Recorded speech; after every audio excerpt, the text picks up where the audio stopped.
Hare Krishna, Krishna Krishna, Hare Hare, Hare Ram, Rama Rama, Hare Hare. Grantaraj Srimad Bhagavatam ki jai, Harinam Sankirtan ki jai, Srila Prabhupada ki jai.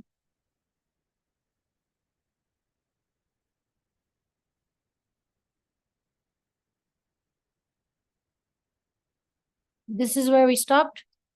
He's always busy. He's always so busy. He has no time to cultivate self-realization. Oh my God. Okay, I'll start.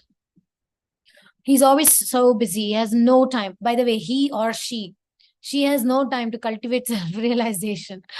Sometimes there are fires in the forest that create whirlwinds, creating a perilous situation for anyone in the vicinity who are blinded by smoke and dust. Similarly, if the conditioned soul becomes blinded by lust, he forgets the God's witness his every action, and he transgresses all religious principles regulating what? He transgresses all religious principles regulating sex. For this, he must later endure terrible punishments. I don't understand this. Sorry. Similarly, blinded by lust, he forgets the God's witness in every action. He transgresses all religious principles. Okay. As a king, Parikshit was well aware of the inherent hazards of illicit sex, which ultimately creates chaos in society. It leads to unwanted pregnancies, which result in the children being neglected, abandoned, or aborted. The man and woman responsible for this suffering must later undergo the same suffering they inflicted on the child. Oh my God, we're going to pause there. That is so amazing. Just today, I had a family reading consultation, and I was telling the parents that our parents messed us up. Don't mess up your children. Don't mess them up. And here it says, by the way, Prabhupada has a very strict definition of illicit sex. But let's take principles here, okay? It's not about the details, because illicit sex is something basically which is unnecessary or careless, irresponsible, etc. So when it says that illicit sex can cause chaos in the society, obviously he's referring to relationships outside marriage, right? Especially marriage is a holy matrimony. They call it holy matrimony, right? It's sacred. Marriage is sacred, and marriage is not meant for happiness. Marriage is meant for peace. So when people, there are people, even in our Hare Krishna movement, sometimes there are, or any other religious organization, even church and even every other religion has troubles with people falling down. Sannyasis having weakness, sexual weakness, sensual weakness, and falling down and engaging in illicit sex. And recently there was a situation in India. One sannyasi who was very well known, we figured out that he had the weakness and he had the fall. None of us knew about it, and the person kept teaching and doing stuff, and we were all shocked. And then I remember my husband saying, well, even in Srimad Bhagavatam, we see sometimes great rishis, great people, saints sometimes have weakness, right? They have that fall, right? And what happens when great people have a fall down? It creates a chaos in the society, because like I saw it in Mayapur, it was like that. This person had the fall and so many people suffered. So many people suffered. And so we cannot think that because I am in a position of leadership, I can do whatever I want. Sometimes we think that, like I know that some people who have weakness with some area, when they speak very harshly about it. So this person who had the fall, later we figured out, we didn't know. He used to always preach so against things, always speak about men and women in a specific way, very heavy, like very heavy sannyasi type. And then when we figured out what was going on with him, we were just like, what? So sometimes when people have weaknesses, they tend to compensate that with some heavy preaching and, intensely putting people away, pushing people away with some rules and regulations and rituals. So the deeper meaning of this is that, nowadays they call it mindfulness, right? Seeing it as, no, whatever it is that we do, we need to do it consciously, mindfully. And also, if we are in a position of leadership, we shouldn't say or do things. By the way, sex, it can be subtle and gross. It's not only subtle, it's not only gross sex, there is also enjoyment of something separate from Krishna, wanting to get something for ourselves, using people, exploitation of others. All these things come under the same principle, my dear friends. And whenever we are attached to any of this lusty things, could be position, could be power, could be fame, could be sensual gratification, then it makes chaos in the society. That's what is highlighted here. And I want to highlight another important point. Like I was saying, I was telling this family, it's not only unwanted pregnancy in a technical detail sense of you didn't plan your pregnancy and then you invited a child, but it's also on the level of what does it mean neglecting a child? Children can feel abandoned, right? So as Kali Yuga is advancing more and more, these things, the definitions of what means being abandoned, what means being neglected, are becoming more and more subtler, and we are having to look into it more carefully, more introspectively. Traditional times, we had joint families, and we had, like, I had grandparents. They would take care if the parents were busy, and we wouldn't feel neglected, etc. But nowadays, there is no grandfather and grandmother and auntie and uncle and the neighbor. You can leave the kid and go off for a movie or something.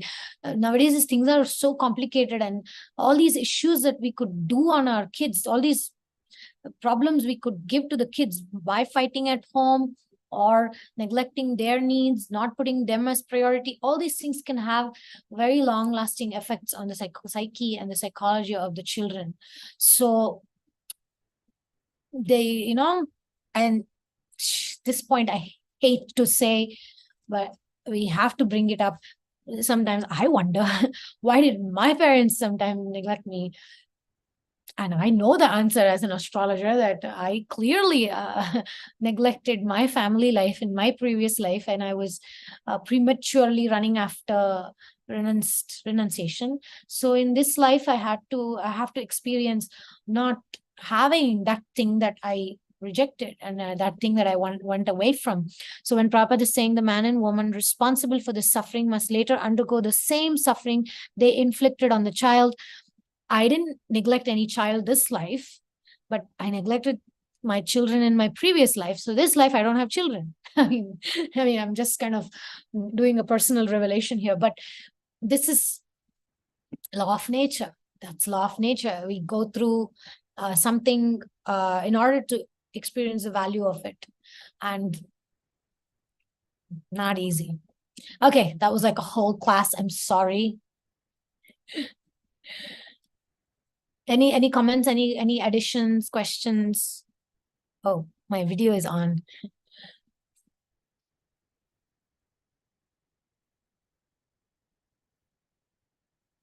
Mataji, as you said, like in your lecture, right? Like Krishna has thunderbolts, right? So basically, whatever we've done, I mean, he can, of course, we make comments like atonement, but like, can't he diminish our karmas? Of course he can, but we can't force him. Because he decides when we are ready, and he decides when we have come to the point of acceptance.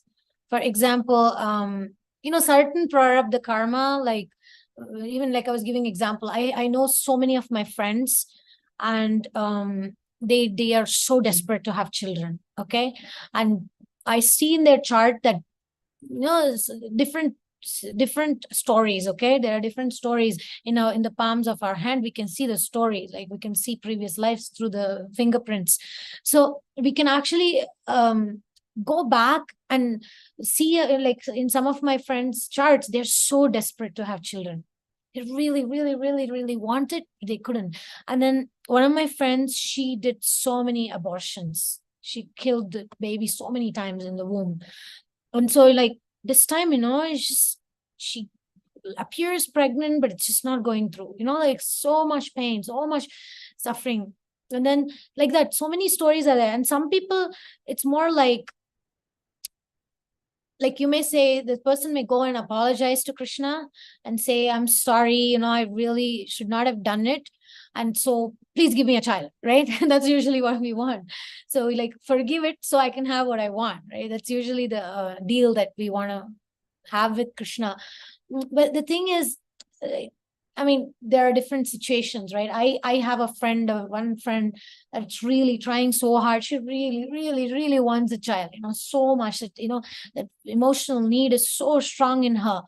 And she had already 3 miscarriages. And it's like, she didn't do anything wrong. It's just the baby didn't come, like died. And so she was like constantly, like, we were in this class, and then she was like constantly asking, why I can't have it, why I can't have the child, why is it like I had 3 miscarriages, isn't it enough pain and suffering and the loss, the hope and the disappointment and the heartbreak, isn't that enough what I've gone through, isn't it? So the point is, we can't decide it. Again, like, through astrology we can't know that, but Krishna can. Krishna can. And she had to look at people around her, value the children, she kind of goes through her own lessons. So the point is, Krishna can, but why should he? That's not up to us. Why or when or how is not something that we can determine. But he can, and he has. In many, many cases he has. But usually it's not because what we want. It happens only when we embrace it. Like Parikshit Maharaj, he wasn't like, oh my God, the snake is gonna bite me and I have only a few days. And he wasn't thinking of that. He was just like, let me put my mind elsewhere. Yes, I'm gonna die, but therefore let me put my mind elsewhere. So he was like showing us that, let me focus on what I truly want. Whether I live 7 days or whether I live 70 years, what do I want? Right? He was like showing us the direction. So sometimes it may not come, what we want may not come as we want, especially if it's some happy thing we want and we don't deserve it because of some karma. It could be children, it could be marriage. Oh my God, how many people I've seen in the like last few weeks. I saw charts of people that they abandoned their spouse, they rejected the spouse, and in this life they're going through this. They are getting rejected, they're being abandoned by their partners. It's going on, right? Like that experience. And this person was asking me, I've been having this question this last few weeks has been so strong, this question. I need help from all of you actually to get the answer. This lady was asking, like, why this happened? My husband left me, and this Prabhu also left me, why I can't? And I was saying, focus on your service, right? Focus on your service. And she's like, but why I can't have a husband and then I'll focus on my service? I don't, I want it. I so much want it. I don't want to be alone. I want a partner so badly. And I was like, but it's not supposed to be right now. You're not supposed to focus on that. But it's so hard to convince. Like, why can't Krishna give me a partner? Isn't it enough? 2 heartbreaks I've gone through. It's like, I don't know the answer. Why Krishna doesn't just change our karma and give us, or, or remove something that is hurting us. Some people are stuck in abusive relationships, beaten. One Mataji in Mayapur, she gets beaten, she gets all these scars and everything. She's like, why Krishna is still not relieving me from this? Why I have to go through this? I don't know the answer, because only Krishna knows, only Radharani knows. What I know is there are some things that we can only come to finish it when we accept it. Like Parikshit did, accepting it. Fine, this is what it is. Aslishya vapadaratam. You want to hurt me? You want me to? Fine, I still believe in you. I still believe that I will come to you. I still love you. That kind of mood of Mahaprabhu, right? So that's the closest answer I have. But I think everybody's answers are separate and different. Like, I think everybody's life is dependent on our relation with Krishna.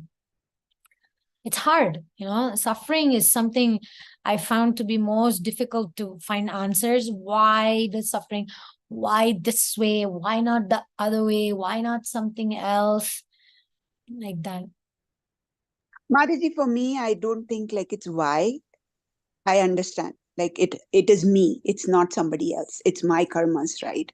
But it's more about, what, like, where do we go from here? Krishna, please help us, I mean, that's mood. Yeah, I think that's very good place to be. But I think the next place is to say, thank you, Krishna. Because give me, help me is one level. And then I think where he wants us to come is the next level, where we are not only asking, but we are also like acknowledging all the things that we have. And then next level is to say, okay, now what do you want me to do? Like, I think it's the stages, right? Like the Ayurveda, they say there's the fish stage, yum, yum, yum, yum, give me, like, eating stage. And then there is the next stage, which is like, there are different stages. Okay. Then there's the snake stage, like hissing, like teenager phase, hissing, like, oh, like, being very like defensive, like that. And then there's the phase where we are wise and we are in the mood of, okay, how can I use this opportunity to maybe what is God's will in this for me? I think it's stages. And I think for all of us, I mean, whenever I am in that phase of like, why am I going through this? Please, Krishna, help me. And the next stage is like, okay, let me look at all the things there is, like there's this thing, becoming, right? What I'm becoming can happen only when I look at the gratitude, okay, is an illusion to think that this person is like this, I am like this, my mind is like this, my body is like this. So this is like illusion, is illusion. So the truth is becoming. We are becoming something. That's the reality. Somebody, whoever are my husband is not my husband, is my husband is becoming. There is a process. So depending on how I relate to him, depending on what I tell him, it's becoming is happening. Same with ourselves. It's not that I am this way, like I is this, but I am becoming. So that can only, the becoming can go through if there is gratitude. And there is, what was the other one for becoming? There's this whole course about it. Maybe I should also make a course about it. What was the other one? Gratitude and forgiveness. Gratitude and forgiveness are the two elements that helps us from moving from is to becoming. Then we give chance to people to become better. We give ourselves the chance to become. So I think that's what our astrology guru was telling us today. We had a call, me, Komal, and him. So he was saying that point about positive affirmations. Instead of saying what is not or what is, we say what is becoming. Then that's possible with gratitude and forgiveness. Forgiveness also towards ourselves and other people also. Yeah. I mean, this is something we need to kind of contemplate, reflect, and see and embrace it, accept our situations, change that mindset from is to becoming.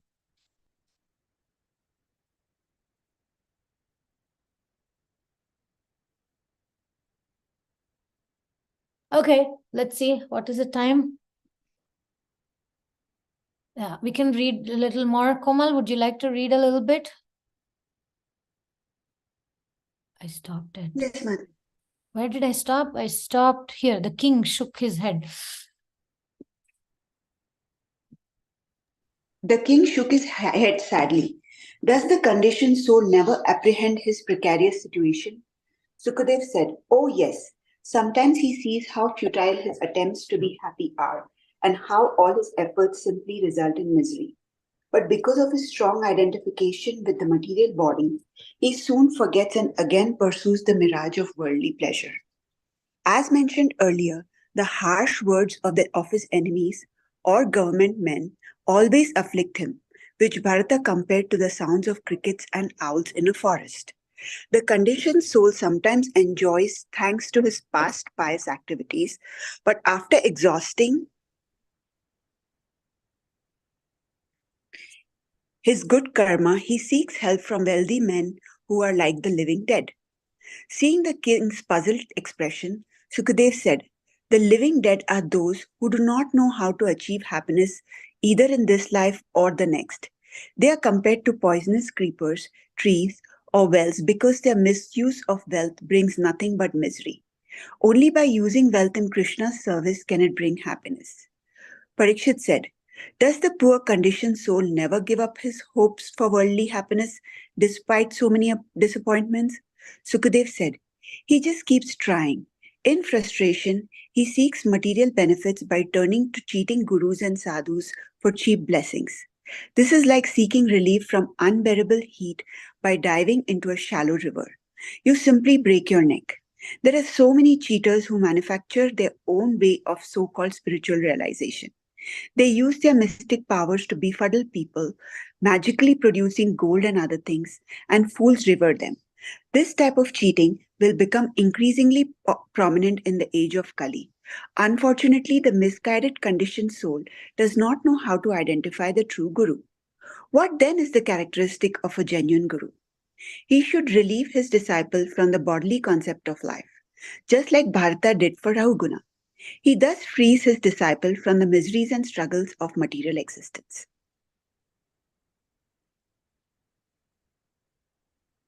Let me continue to explain Bharata's analogy. He described how the afflicted traveler jumps into a shallow lake to seek relief and simply injures himself, which is like the impoverished, conditioned soul begging from others. In fact, he becomes so degraded that he will even steal from his own father or son, giving them all sorts of trouble. Kali Yuga will deteriorate to where a person will harass or even kill his own relative for a small gain. Parikshit covered his face with his hands. How terrible were the times to come! How much the poor people would suffer! Sukadev said, "There is no genuine happiness in material existence. Even in family life, the living entities suffer as if burning in a forest fire, and their suffering increases with each passing year. Sometimes the living entity may condemn himself for his past impiety, but because he identifies with the material body, he cannot get any relief. Will the kings not get help? Will the kings not help these poor souls?" asked Parikshit. Shukadev's expression was grave. Especially in Kali Yuga, government officials are like yakshas and rakshasas. As Bharata said, just as these ferocious species suck men's blood, the rulers will tax their citizens to the point of death. Despite all this, the bewildered soul still somehow imagines he is happy, like one in a dream.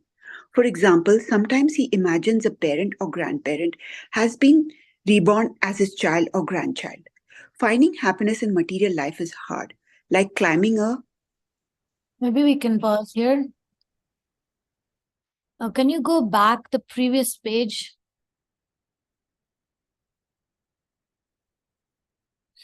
The previous one?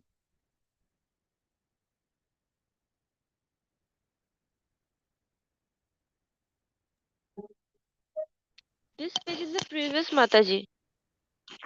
No, before this. This? Yeah. Yeah. So sometimes, faith is such a delicate thing. When we are struggling and suffering, we want to hang on to anything, right? So, I'm just thinking, I was pondering about this question, and Bhagavatam is kind of giving this point for us to contemplate.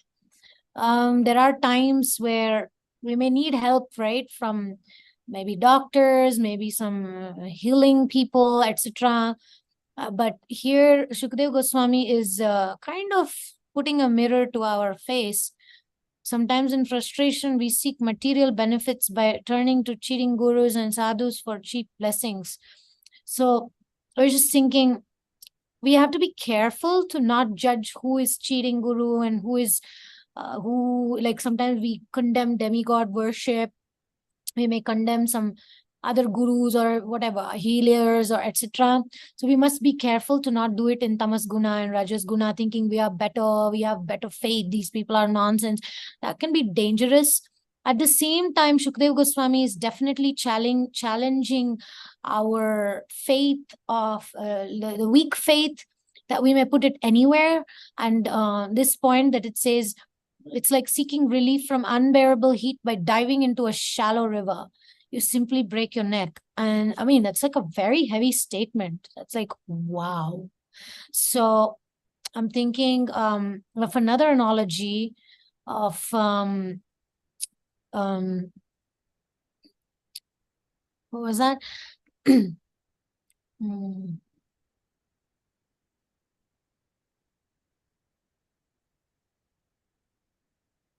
Okay, so I can't remember the analogy, but the point, the principle is digging in one place. Okay, that's the analogy. If we try to find water and we dig in too many places, then we're not gaining anything. I mean, I'm talking from personal experience. Sometimes I may also have a tendency to want to do so many projects, so many things, but sometimes need to kind of, or even, yeah, we need to kind of stick to uh, one thing that where I can develop my faith, where I can dig in my sense of anchor myself strongly. Um, there are different situations Krishna gives us in our life, association of some friends or a connection with scripture. So we should kind of dig in one place and not be too scattered. That's one thing that came to my mind. Anyone else has any realizations which is in the mode of Sattvaguna about this principle of not putting our faith sentimentally or to desperately, but to actually not get misguided, but at the same time not to be fanatic and judgmental about other religions or other people or other faiths. Okay, I'm there. I think, Mataji, more we are understanding, like we are reading Shastras, that's okay. But after reading, it's just theoretical, or we have narrow concepts. So, because everybody is understanding things as per their limited by modes of nature and as per the guna, as per their previous impressions, inclinations. So many factors are there. So basically, when I think the heart is, when we are more open to receive, and by mercy of Krishna, heart is also purified. So I think we have this broader vision of things instead of just some tick marks in a list. Krishna consciousness is this: I have to put a tilak, I have to wear a sari or a dhoti, I have to speak like that. So I think these are good. Actually, these are good, but these are more of external. So I think the kind of association, devotee association we are having, because faith. What I heard, what I read, faith is being transferred from pure devotees to others. So what kind of association we are having, that is also very important in what kind of faith we have. So, and My more. question is, okay, maybe I really love the direction you're going. I think the question that comes to my mind is, how do I dig in one place and at the same time not break my neck, as Shukdev Goswami is saying here. Meaning, you know what I mean? Like sometimes, even this, like people may jump into a particular group without proper thought, without proper understanding, give in to the thinking of that group, whoever, whatever the leader may say, you're supposed to take initiation from this person, or you know what I mean, you know what I'm saying. And even devotional service can be done in a Rajoguna and Tamoguna way that you can break your neck, Yeah. So how do I'm really trying to understand this really for deep reason.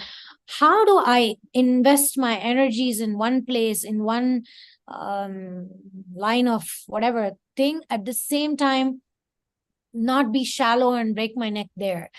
Because breaking my neck by giving myself only, like being a Prabhupada, I consider myself Prabhupada, okay? Like I really believe in Prabhupada, like that. At the same time, I'm very open to help those people who are not Prabhupada Nugas find their direction, find their sense of, wherever they are going. I'm not saying everybody should be Prabhupada Nuga, right? But sometimes there's a tendency to feel and think that my way is the best way and everybody else is nonsense. So there can be that, there can be that element of pride. So I'm just trying to understand, where is the line? Where is the thin line between not investing in one place and at the same time not breaking my neck? So I think, Mataji, in my opinion, that it depends like what I want.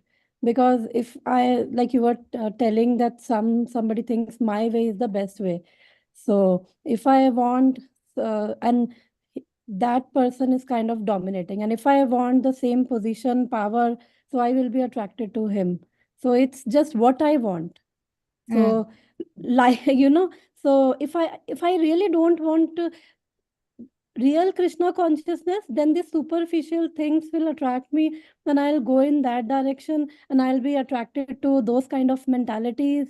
And if I, like yesterday we were discussing about values and all, so what kind of values I have, what I want, so I think in that way. Yeah, that's true.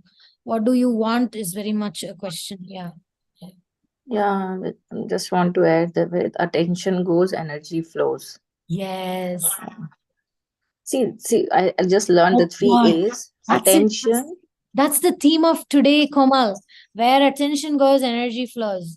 If we put our energy towards healing, we will heal. If I put my energy towards thinking about my problems, the problems will appear bigger. So it's like where attention goes, energy flows. See, the first is attention, the second is application, then third thing is absorption. Oh my God, can you type that in the chat box? Everything you just said. Okay. Everything. Where I'll put where the attention goes, the energy flows. That's today's theme. And then please put the rest. Attention,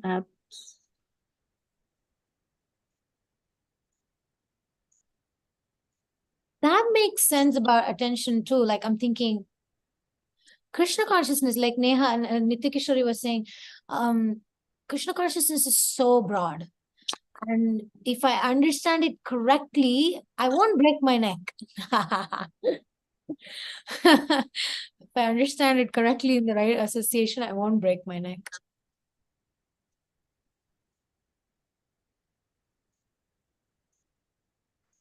See what happens, like, here's GBC college meeting is going on, and last few days I'm meeting so many devotees, like, you must be knowing the Govinda Priya Mataji and Rupanuka Prabhu. Should we record this or should we stop the recording? Yeah, stop. Haha.